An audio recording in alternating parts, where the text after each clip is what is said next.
بسم اللہ الرحمن الرحیم۔ شروع اللہ کے نام سے جو بڑا مہربان اور نہایت رحم کرنے والا ہے۔ جو بندہ اللہ کی پسندیدہ آیت صبح شام 21 بار پڑھتا ہے، اللہ اس کی 70,000 حاجتیں پوری کرتا ہے۔ محترم ناظرین، صبح و شام جو بندہ صرف 21 مرتبہ قرآن کی یہ آیت پڑھتا ہے تو اللہ تعالیٰ ایک یا دو نہیں بلکہ 70,000 حاجتیں پوری فرمائے گا۔ قرآن پاک کی یہ آیت پڑھنے والے کو اللہ تعالیٰ کبھی بھی مایوس نہیں کرتا۔ ناظرین، قرآن پاک وہ بابرکت کتاب ہے کہ جس کا گھر میں صرف رکھنا اور پڑھے بغیر بھی خیر و برکت کا ذریعہ ہے۔ اس لیے قرآن پاک کی تلاوت کر کے اپنی زندگی سے مشکلات اور پریشانیوں کو دور کریں۔ تکلیف، پریشانی، آزمائش اور خوشی اللہ تعالیٰ کی طرف سے ہے، اس لیے پریشانیوں اور مصائب کے حل کے لیے بھی اللہ تعالیٰ سے ہی رجوع کرنا ہے۔ اللہ تعالیٰ کی طرف نماز اور قرآن کے ذریعے بھی متوجہ ہوں، اللہ کی طرف توبہ، استغفار اور دعا کے ذریعے بھی متوجہ ہوں، اور اپنے مسائل کا حل اللہ تعالیٰ کے حوالے کر دیجئے اور اللہ تعالیٰ کو اپنے مسائل کے حل کا وکیل بنا لیجئے، تو اللہ تعالیٰ کبھی بھی آپ کو بے سہارا نہیں چھوڑے گا۔ حضور صلی اللہ علیہ وآلہ وسلم نے ارشاد فرمایا، اللہ تعالیٰ فرماتے ہیں، میرے ذکر کے لیے وقت نکالو، میں تمہارے کاموں میں برکت عطا کروں گا، ورنہ دنیاوی کاموں کی کثرت تم پر اس قدر مسلط کر دوں گا کہ تمہیں فرصت ہی نہ ہوگی اور سکون سے محروم ہو جاؤ گے۔ قرآن کریم فوز و فلاح کا دائمی منشور اور رشد و ہدایت کا مثالی سرچشمہ ہے، جس میں ایک طرف حقوق اللہ کی پاسداری ہے تو دوسری طرف حقوق العباد کی ادائیگی کا پیغام ہے۔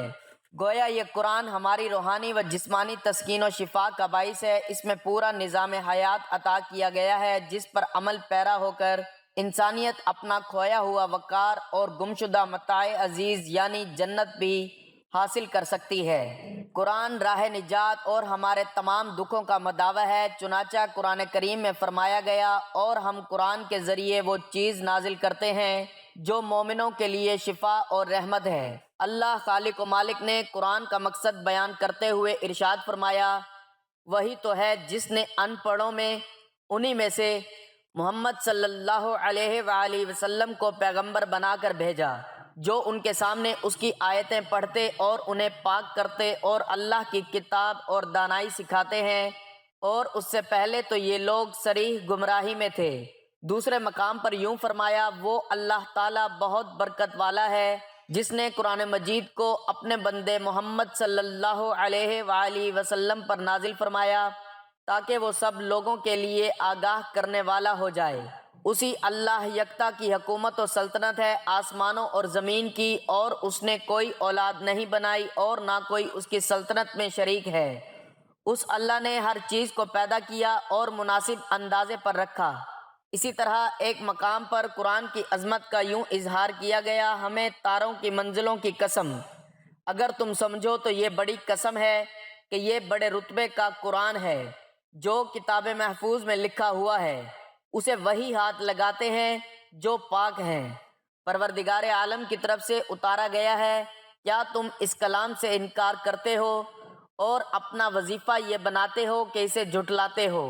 مذکورہ بالا آیات قرآنی سے معلوم ہوتا ہے کہ قرآن کا مقصد انسانیت کے عقائد و اعمال اور اخلاق کی تطہیر کر کے رب کے پسندیدہ بندے بنا کر اس کے اصلی مقام جنت اور رضائے الہی کی شاہراہ مستقیم پر گامزن کرانا ہے، تاکہ انسانیت اپنا کھویا ہوا مقام دوبارہ حاصل کر لے جو اس کی شامت اعمال کی بنا اس کے ہاتھوں سے جاتا رہا ہے۔ یہ قرآن مجید اتنی عظمتوں اور رفتوں کا حامل ہے کہ اگر ایمان کے جذبے کے ساتھ محض اس کی تلاوت کر لی جائے تو وہ بھی مومن کے لیے انتہائی اجر و ثواب کا باعث ہے۔ چنانچہ اللہ کے آخری محبوب پیغمبر صلی اللہ علیہ وآلہ وسلم کا ارشاد گرامی ہے، جس نے قرآن مجید کا ایک حرف پڑھا اسے نیکی ملے گی اور ایک نیکی کا ثواب 10 نیکیوں کے برابر ہے۔ الف لام میم ایک حرف نہیں بلکہ الف ایک حرف ہے، لام ایک حرف ہے اور میم ایک حرف ہے۔ گویا ان حرفوں کی تلاوت کے بدلے پڑھنے والے کو 30 نیکیاں ملیں گی۔ اندازہ کیجئے کہ محض تلاوت کرنے پر اس قدر اجر و ثواب ہے، تو پھر سمجھ کر سیکھنے اور اس کے علوم کے حصول اور عمل پر کیا اجر و ثواب ہوگا؟ اس کا احاطہ کرنا ناممکن ہے۔ ہم اپنے نقائص حساب کتاب سے صرف اتنا کہہ سکتے ہیں کہ قرآن سیکھنے سکھانے اور اس پر عمل کرنے سے اللہ کا تقرب حاصل ہو سکتا ہے، اور انشاءاللہ تعالی اس کی برکت سے جنت کے حصول اور جہنم کی ہولناکیوں سے محفوظ رہنے میں کامیاب ہو سکتے ہیں، جو اگر حاصل ہو گئی تو یقیناً بڑی کامیابی ہے۔ یاد رکھیے، دنیا کی مختصر زندگی بہر صورت گزر ہی جائے گی، لیکن اگر یہ زندگی رب کی رضا کے مطابق گزری تو دنیا و آخرت، وگرنہ من چاہی شطر بے مہار زندگی یا اللہ کی بغاوت و نافرمانی، قرآن کی تکفیر و تکذیب میں گزری تو ایسی زندگی دنیاوی لحاظ سے شاید کامیاب ہو جائے، لیکن ابدی زندگی جہنم کی نظر ہو کر خسران کا باعث ثابت ہوگی۔ اللہ تعالی ہم سب کو اس سے محفوظ و مامون رکھے، آمین۔ قرآن مجید سے تعلق استوار اور مضبوط سے مضبوط تر رکھنا مومن کا شعار ہے۔ یہ نازل ہی اس لیے ہوا ہے کہ ہم اپنا تزکیہ کر لیں اور اپنے مربی و آقا پالنہار اللہ رب العالمین کے پسندیدہ بندے بن جائیں، اور یہ قرآن معمولی چیز نہیں کہ ہم اسے محض ایک کتاب سمجھیں، بلکہ اس میں ہمارے لیے دنیا و آخرت کی کامرانیوں کا مکمل لاہ عمل موجود ہے۔ اس کے علاوہ قرآن دلوں کا زنگ دور کر کے صاف شفاف بناتا ہے۔ سرور کائنات صلی اللہ علیہ وآلہ وسلم کا ارشاد عالی ہے، دلوں کو زنگ لگ جاتا ہے جس طرح لوہے کو پانی لگ جانے سے زنگ لگ جاتا ہے۔ صحابہ رضی اللہ تعالیٰ عنہ نے عرض کیا، یا رسول اللہ صلی اللہ علیہ وآلہ وسلم، پھر انہیں کس طرح صاف کیا جائے؟ آپ صلی اللہ علیہ وآلہ وسلم نے فرمایا، موت کو زیادہ یاد کیا کرو اور قرآن مجید کو کثرت سے پڑھا کرو۔ اسی طرح دوسرے مقام پر فرمایا، جو اپنے رب سے کلام کرنا چاہے تو اسے چاہیے کہ قرآن مجید پڑھے۔ ایک حدیث میں یوں ارشاد فرمایا، قرآن پڑھا کرو کیونکہ وہ قیامت کے دن اپنے پڑھنے والوں کے لیے شفیع بن کر آئے گا۔ ایک جگہ اس طرح قرآن کی عظمت بیان فرمائی گئی، میری امت کی بہترین عبادت قرآن مجید کی تلاوت ہے۔ رسول اکرم صلی اللہ علیہ وآلہ وسلم کا ارشاد ہے، روز قیامت قرآن مجید پڑھنے والے سے کہا جائے گا کہ قرآن پڑھتا جا اور جنت کے اونچے اونچے درجات پر چڑھتا جا، اور ٹھہر ٹھہر کر پڑھ جیسا کہ دنیا میں پڑھتا تھا۔ تمہارا جنت میں آخری درجہ وہ ہوگا جہاں تم پڑھتے پڑھتے ٹھہر جاؤ گے۔ ناظرین اکرام، قرآن مجید سراسر خیر و برکت، فوز و فلاح اور رشد و ہدایت کا مثالی سر چشمہ ہے۔ اس پر ایمان لانا، اس کی تلاوت کرنا اور اس کے احکام یعنی اوامر و نواہی پر کمائی کا عمل پیرا ہونا، اور صاحب قرآن پیغمبر آخر الزمان صلی اللہ علیہ وآلہ وسلم کی لائی ہوئی شریعت یعنی قرآن و حدیث کی اتباع کرنا دنیا و آخرت کی بھلائیوں اور نجات کا ذریعہ ہے۔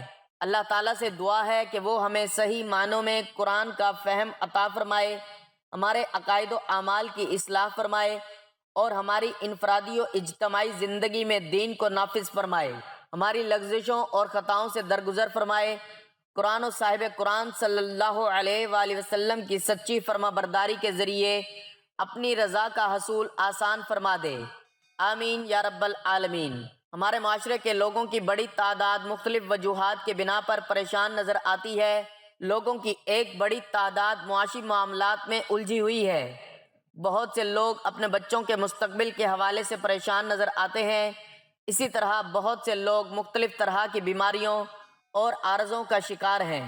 کچھ لوگ مالی نقصانات کی وجہ سے غم اور پریشانیوں میں ڈوبے ہوئے نظر آتے ہیں۔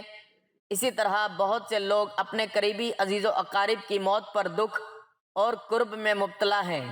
لوگوں کی ایک بڑی تعداد بیٹیوں کے رشتوں کی وجہ سے پریشان ہے، جبکہ کئی لوگ اولاد کی نعمت سے محرومی کی وجہ سے مزمحل نظر آتے ہیں۔ کتاب و سنت میں پریشانیوں اور مشکلات کے حل کے لیے بہت سی خوبصورت تدابیر بتلائی گئی ہیں، جن پر عمل پیرا ہونے سے یقیناً انسان کی مشکلات اور پریشانیاں دور ہو سکتی ہیں۔ چند اہم تدابیر درج ذیل ہیں۔ دعا مانگنے کی وجہ سے اللہ تبارک و تعالی انسان کے جمیع مصائب اور مسائل کو دور کر دیتے ہیں۔ قرآن مجید کے مطالعے سے یہ بات معلوم ہوتی ہے کہ انبیاء علیہم السلام بھی اللہ تبارک و تعالی کی بارگاہ میں آ کر دعا مانگا کرتے تھے۔ چنانچہ اللہ تبارک و تعالی نے قرآن مجید میں حضرت آدم علیہ السلام، حضرت نوح علیہ السلام، حضرت ابراہیم علیہ السلام، حضرت یوسف علیہ السلام، حضرت موسیٰ علیہ السلام، حضرت ایوب علیہ السلام، حضرت یونس علیہ السلام، حضرت سلیمان علیہ السلام، حضرت زکریا علیہ السلام اور حضرت عیسیٰ علیہ السلام کی دعاؤں کا ذکر کیا ہے۔ اللہ تبارک و تعالی اپنے انبیاء علیہم السلام کی دعاؤں کو سنتے رہے اور ان کی امنگوں اور تمناؤں کو پورا فرماتے رہے۔ دعا کی برکت سے حضرت یونس علیہ السلام کے غم اور حضرت ایوب علیہ السلام کی بیماری دور ہوئی۔ اسی طرح بڑھاپے میں اللہ تبارک و تعالی نے حضرت زکریا علیہ السلام کو دعا کی برکت سے جلیل القدر اولاد کی نعمت سے نواز دیا۔ نبی کریم صلی اللہ علیہ وآلہ وسلم خود بھی بکثرت دعا مانگا کرتے تھے۔ اسی طرح آپ صلی اللہ علیہ وآلہ وسلم نے اپنی امت کو بھی مختلف اوقات کی دعائیں سکھلائیں۔ کتاب و سنت میں مذکور دعاؤں کو اگر جمع کیا جائے تو ایک بہت بڑا ذخیرہ بن جاتا ہے۔ مسلمانوں کو انبیاء علیہم السلام اور بالخصوص نبی مہربان حضرت محمد رسول اللہ صلی اللہ علیہ وآلہ وسلم کے طریقے پر چلتے ہوئے اپنی جملہ تکلیفوں اور پریشانیوں کے حل کے لیے اللہ تبارک و تعالیٰ کی بارگاہ میں دعا مانگنی چاہیے۔ اللہ تبارک و تعالیٰ کی بارگاہ میں آ کر دعا مانگنے سے اللہ تبارک و تعالیٰ یقیناً ہماری بڑی سے بڑی مشکل کو دور فرما دیں گے۔ قرآن مجید میں جہاں پر انبیاء علیہم السلام اور صالحہ کی دعاؤں کا ذکر ہے، وہیں پر دعا کی قبولیت کے حوالے سے احادیث میں بھی مختلف طرح کے واقعات مذکور ہیں، جن میں سے صحیح بخاری میں ایک واقعہ خصوصی اہمیت کا حامل ہے۔ صحیح بخاری میں حضرت عبداللہ بن عمر رضی اللہ تعالیٰ عنہ سے روایت ہے کہ آپ صلی اللہ علیہ وآلہ وسلم نے فرمایا، 3 شخص کہیں باہر جا رہے تھے کہ اچانک بارش ہونے لگی۔ انہوں نے ایک پہاڑ کی غار میں جا کر پناہ لی۔ اتفاق سے پہاڑ کی ایک چٹان اوپر سے لڑھکی اور اس غار کے منہ کو بند کر دیا جس میں یہ تینوں پناہ لیے ہوئے تھے۔ اب ایک نے دوسرے سے کہا، اپنے سب سے اچھے عمل کا بتاؤ جو تم نے کبھی کیا ہو، نام لے کر اللہ تعالیٰ سے دعا کرو۔ اس پر تینوں اشخاص نے اپنے اپنے نیک عمل کو اللہ تبارک و تعالیٰ کے سامنے پیش کر کے دعا مانگی۔ ہر دعا کے بعد پتھر غار کے منہ سے ہٹتا گیا، حتیٰ کہ غار پورا کھل گیا اور وہ تینوں شخص باہر آ گئے۔ غار کے پتھر کے واقعے سے یہ بات معلوم ہوتی ہے کہ انسان کی مشکل خواہ کتنی ہی بڑی کیوں نہ ہو، اللہ تبارک و تعالیٰ سے اگر دعا کی جائے تو اللہ تبارک و تعالیٰ اس کی تکلیف کو دور فرما دیتے ہیں۔ توبہ و استغفار۔ انسان کی زندگی میں آنے والی بہت سی مشکلات کا اس کے اعمال سے گہرا تعلق ہوتا ہے، چنانچہ جب انسان اللہ تبارک و تعالیٰ کی بارگاہ میں آ کے توبہ کرتا ہے تو اللہ تبارک و تعالیٰ اس کی مشکلات کو دور فرما دیتے ہیں۔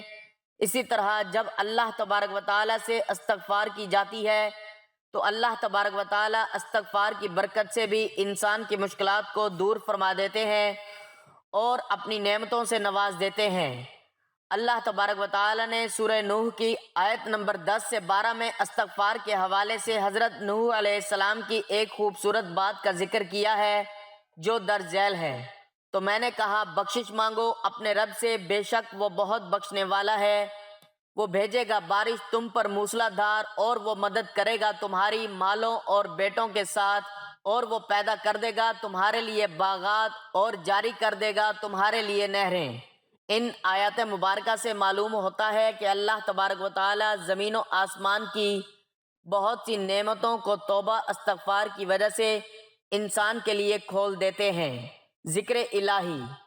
کثرت سے اللہ تبارک و تعالیٰ کا ذکر کرنے کی وجہ سے انسان اندھیرے سے نکل کر اجالے کے راستے پر چل پڑتا ہے۔ اللہ تبارک و تعالیٰ اس حقیقت کو سورہ احزاب کی آیت نمبر 41 میں یوں بیان فرماتے ہیں، اے لوگو جو ایمان لائے ہو، یاد کرو اللہ کو بہت زیادہ یاد کرنا اور تسبیح پاکیزگی بیان کرو اس کی صبح شام۔ وہی ہے جو رحمتیں بھیجتا ہے تم پر اور اس کے فرشتے دعائے رحمت کرتے ہیں تاکہ وہ نکالیں تمہیں اندھیروں سے روشنی کی طرف، اور وہ مومنوں پر بہت رحم کرنے والا ہے۔ اسی طرح سورۃ رعد کی آیت نمبر 28 میں ارشاد ہوا، وہ لوگ جو ایمان لائے اور اطمینان پاتے ہیں ان کے دل اللہ کے ذکر سے سن لو، اللہ کے ذکر سے ہی دل اطمینان پاتے ہیں۔ ان آیات مبارکہ سے یہ بات معلوم ہوتی ہے کہ انسان کے دل کا امن اور چین اللہ تبارک و تعالیٰ کے ذکر میں رکھا ہے۔ چنانچہ مشکلات کی دوری اور اطمینان کے حصول کے لیے کثرت سے ذکر کرنا انتہائی مفید ہے۔ تقویٰ: جب کوئی شخص اللہ تبارک و تعالیٰ کے ڈر کو اختیار کرتے ہوئے گناہوں سے بچنا شروع کر دیتا ہے تو اللہ تبارک و تعالیٰ اس عظیم عمل کی برکت سے انسان کی تنگیوں اور تکالیف کو دور کر دیتے ہیں۔ اس حقیقت کا ذکر اللہ تبارک و تعالیٰ سورہ طلاق کی آیت نمبر 2 اور 3 میں یوں فرماتے ہیں، اور جو اللہ سے ڈرتا ہے تو وہ بنا دیتا ہے اس کے لیے مشکلات سے نکلنے کا کوئی راستہ، اور وہ رزق دیتا ہے اسے جہاں سے وہ گمان بھی نہیں کرتا۔ توکل: کتاب و سنت کے مطالعے سے یہ بات معلوم ہوتی ہے کہ انسانی زندگی میں آنے والی جملہ تکالیف اللہ تبارک و تعالیٰ کی طرف سے آتی ہیں۔ اہل ایمان کا بھروسہ اللہ تبارک و تعالیٰ ہی کی ذات پر ہوتا ہے۔ چنانچہ اللہ تبارک و تعالیٰ سورہ توبہ کی آیت نمبر 51 میں ارشاد فرماتے ہیں، کہہ دیجئے ہرگز نہیں پہنچے گا ہمیں کوئی نقصان مگر جو لکھ دیا ہے اللہ نے ہمارے لیے، وہ ہمارا رب ہے، اور اللہ پر ہی پس چاہیے کہ بھروسہ رکھیں ایمان والے۔ توکل کرنے والے کے لیے اللہ تبارک و تعالیٰ خود کافی ہو جاتے ہیں۔ اس حقیقت کا ذکر اللہ تبارک و تعالیٰ نے سورۃ طلاق کی آیت نمبر 3 میں یوں فرمایا، اور جو اللہ پر بھروسہ کرے تو وہ کافی ہے اسے، بے شک اللہ پورا کرنے والا ہے اپنے کام کو، یقیناً اللہ نے مقرر کر رکھا ہے ہر چیز کے لیے ایک اندازہ۔ شکر: اللہ تبارک و تعالیٰ کو کفران نعمت بہت زیادہ ناپسند ہے، چنانچہ کفران نعمت کی وجہ سے اللہ تبارک و تعالیٰ کی بہت سی نعمتیں چھن جاتی ہیں۔ اس حقیقت کو مثال کے ذریعے اللہ تبارک و تعالیٰ سورہ نحل کی آیت نمبر 112 میں یوں بیان فرماتے ہیں، اور بیان کی اللہ نے مثال ایک بستی کی جو تھی امن والی، اطمینان والی، آتا تھا اس کے پاس اس کا رزق کھلا ہر جگہ سے، تو اس نے ناشکری کی اللہ کی نعمتوں کی، تو چکھایا پہنایا اس کو اللہ نے بھوک اور خوف کا لباس اس وجہ سے جو وہ کرتے تھے۔ جہاں کفران نعمت کی وجہ سے اللہ تبارک و تعالیٰ کی ناراضگی وارد ہوتی ہے، وہیں پر نعمتوں پر شکر کی وجہ سے اللہ تبارک و تعالیٰ نعمتوں کو بڑھا دیتے ہیں۔ اس حقیقت کا ذکر سورہ ابراہیم کی آیت نمبر 7 میں اللہ تبارک و تعالیٰ یوں فرماتے ہیں، اور جب آگاہ کر دیا تمہارے رب نے یقیناً اگر تم شکر کرو گے تو بلا شبہ ضرور میں تمہیں زیادہ دوں گا، اور بے شک اگر تم ناشکری کرو گے تو بلا شبہ میرا عذاب یقیناً بہت ہی سخت ہے۔ انفاق فی سبیل اللہ: اللہ تبارک و تعالیٰ کثرت سے انفاق کرنے والوں کی جملہ پریشانیاں اور غم دور فرما دیتے ہیں۔ اس حقیقت کا ذکر اللہ تبارک و تعالیٰ نے سورہ بقرہ کی آیت نمبر 274 میں یوں فرمایا ہے، وہ لوگ جو خرچ کرتے ہیں اپنے مال رات اور دن کو چھپا کر اور اعلانیہ طور پر، تو ان کے لیے ان کا اجر ہے ان کے رب کے پاس، اور نہ ان پر کوئی خوف ہوگا اور نہ وہ غمگین ہوں گے۔ اگر ان تمام اعمال کو اپنی زندگی میں جگہ دی جائے تو اللہ تبارک و تعالیٰ کے فضل و کرم سے انسان کی جمیع مشکلات اور پریشانیاں دور ہو سکتی ہیں۔ اللہ تبارک و تعالیٰ ہم سب کی پریشانیوں کو دور فرمائے۔ ناظرین، آپ کی جو بھی پریشانیاں ہیں، آپ کا جو بھی جائز مقصد ہے، آپ نے پورے یقین سے یہ آیت صبح و شام 21 مرتبہ پڑھنی ہے۔ انشاءاللہ میرا مالک آپ کی ایک یا دو نہیں بلکہ ہزاروں حاجتیں پوری فرمائے گا۔ حضرت ابو درداء رضی اللہ تعالیٰ عنہ سے روایت ہے، سرکار دو عالم صلی اللہ علیہ وآلہ وسلم نے ارشاد فرمایا، جس شخص نے صبح اور شام 21 مرتبہ یہ پڑھا، حسبی اللہ لا الہ الا ہوا علیہ توکلت وہو رب العرش العظیم، تو اللہ تعالیٰ اس کے اہم کاموں میں اسے کافی ہوگا۔ ناظرین، بہت ہی پیاری آیت ہے، صرف 21 مرتبہ صبح اور شام یہ چھوٹی سی آیت پڑھنی ہے، حسبی اللہ لا الہ الا ہوا علیہ توکلت وہو رب العرش العظیم، مجھے اللہ ہی کافی ہے، اس کے سوا کوئی معبود نہیں، میں نے اس پر بھروسہ کیا اور وہی عرش عظیم کا مالک ہے۔ یہ وہ آیت ہے جو آپ کا ایمان اور آپ کا یقین اللہ پر پختہ کرتی ہے۔ جب بندہ یہ آیت پڑھتا ہے تو اللہ پاک اپنے اس بندے کو مایوس نہیں کرتا۔ یہی وجہ ہے کہ یہ آیت اللہ تعالیٰ کو بہت زیادہ پسند ہے۔ اس آیت کو جو بندہ روزانہ صبح شام 21 بار پڑھتا ہے تو اللہ تعالیٰ اس بندے پر آنے والی مشکلات اور پریشانیوں کو دور کر کے ہزاروں حاجتیں پوری فرماتا ہے۔ چھوٹی سی آیت ہے، اس کو روزانہ صبح شام پڑھنے کا معمول بنا لیں، انشاءاللہ اللہ تعالیٰ آپ کی دنیاوی زندگی آسان فرما دے گا، آپ کی ہر نیک اور جائز مراد پوری فرمائے گا۔ حدیث شریف میں ہے کہ جو آدمی صبح اور شام 21 مرتبہ مذکورہ دعا پڑھے گا، اللہ تعالیٰ اس کی تمام مشکلات کو حل فرمائیں گے۔ اسی طرح اگر کوئی شخص کسی مصیبت یا پریشانی میں پڑ گیا ہے اور کسی طرح وہ مصیبت دور ہی نہیں ہوتی، تو اس کے لیے ایک مجرب عمل یہ ہے کہ فجر کی نماز پڑھ کر قرآن کریم کی تلاوت اور ذکر میں مشغول رہے یہاں تک کہ آفتاب بلند ہو جائے، پھر 2 رکعت نفل اشراق پڑھ کر اس کے بعد سورۃ توبہ کی یہ آخری 2 آیتیں 21 بار پڑھے۔ لَقَدْ جَاءَكُمْ رَسُولٌ مِّنْ أَنفُسِكُمْ عَزِيزٌ عَلَيْهِ مَا عَنِتُّمْ حَرِيصٌ عَلَيْكُمْ بِالْمُؤْمِنِينَ رَءُوفٌ رَحِيمٌ فَإِن تَوَلَّوْا فَقُلْ حَسْبِيَ اللَّهُ لَا إِلَٰهَ إِلَّا هُوَ عَلَيْهِ تَوَكَّلْتُ وَهُوَ رَبُّ الْعَرْشِ الْعَظِيمِ۔ یہ پڑھنے کے بعد پھر سر بسجود ہو کر حق تعالیٰ سے امن و عافیت طلب کیجئے، انشاءاللہ چند روز میں آپ کی مصیبت پریشانی دور ہو جائے گی اور دل کو اطمینان حاصل ہوگا اور حاجت براری بھی نصیب ہوگی۔ اللہ تعالیٰ سے دعا ہے، اے کل جہاں کے مالک، ہم سب کی تمام پریشانیاں دور فرما کر آسانیاں پیدا فرما اور ہم سب کو بہتر عمل کرنے کی توفیق عطا فرما، آمین۔ ناظرین، گزارش ہے کہ اللہ تعالیٰ کے 99 ناموں میں سے کوئی ایک نام لکھ کر کمنٹس میں ضرور شیئر کریں۔ اللہ تعالیٰ ہم سب کا حامی و ناصر ہو، آمین۔ جزاک اللہ۔